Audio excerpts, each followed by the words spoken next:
सबको मेरा प्यार भरा नमस्कार। आइए कार्तिक महात्म का 19वां अध्याय पढ़ते हैं।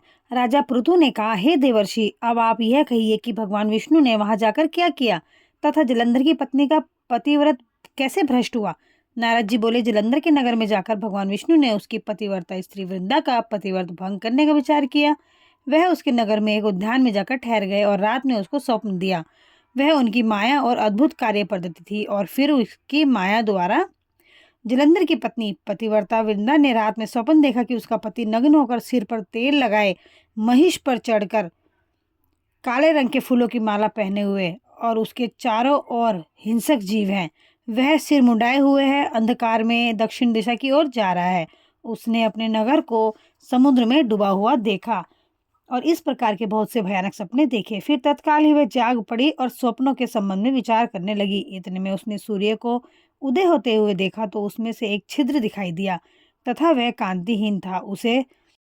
उसने अनिष्ट जाना। वह भयभीत होकर रोने लगी। वह छज्जे पर गई, अटारी पर गई, भूमि पर उतरी, मगर उसको कहीं पर भी शांति प्राप्त न हुई। फिर वे अपनी दो सखियों को साथ लेकर उपवन में गई। वहां उसको कल न पड़ी। फिर वह जंगल में निकल गई। वहां पर भी उसको चैन न आया। वन में उसने सिंह के समान दो भयंकर राक्षसों को देखा, जिससे वह अत्यंत भयभीत होकर वहां से भागने लगी। उसी क्षण वहां पर अपने शिष्य सहित एक मौनी तपस्वी आ गया। भयभीत वृंदा उसके गले में हाथ डालकर उससे अपनी रक्षा के लिए याचना करने लगी। मुनि ने अपनी एक ही हुंकार से उन दोनों राक्षसों को वहां से भगा दिया। वृंदा को आश्चर्य हुआ। वह भय से मुक्त होकर मुनिनाथ को हाथ जोड़कर प्रणाम करने लगी और कृतज्ञता का ज्ञापन किया। उसने अपनी मुनि से अपने युद्ध रथपति के संबंध में उसकी कुशल क्षेम का प्रश्न किया। मुनि ने मौन होकर आगे पीछे देखकर कुछ कहना ही चाहा था कि उसी समय दो वानर मुनि के समक्ष आकर हाथ जोड़कर खड़े हो गए और ज्यों ही मुनि ने भ्रुकुटित संकेत किया, त्यों ही वे उड़कर आकाश में चले गए। फिर जलंधर का सिर व धड़ लेकर मुनि के पास आ गए।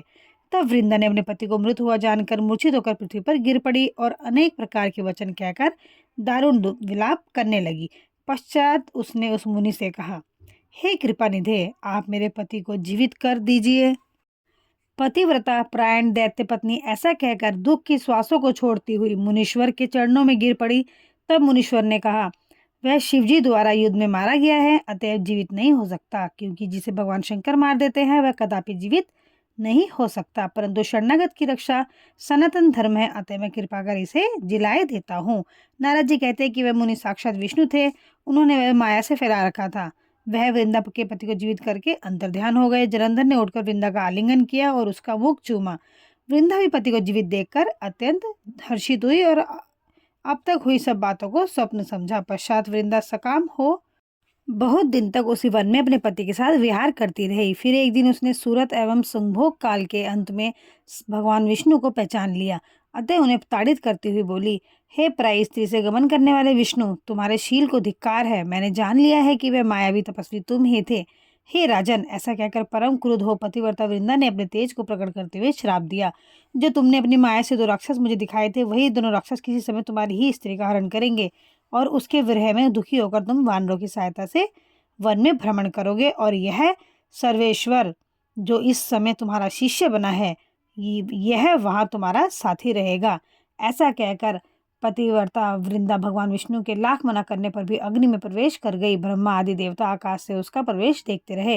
वृंदा के शरीर का तेज श्री पार्वती के शरीर में चला गया और आकाश से जय जय शब्द होने लगा। पतिव्रत धर्म के प्रभाव से वृंदा ने मुक्ति प्राप्त की। ओम नमो भगवते वासुदेवाय नमः।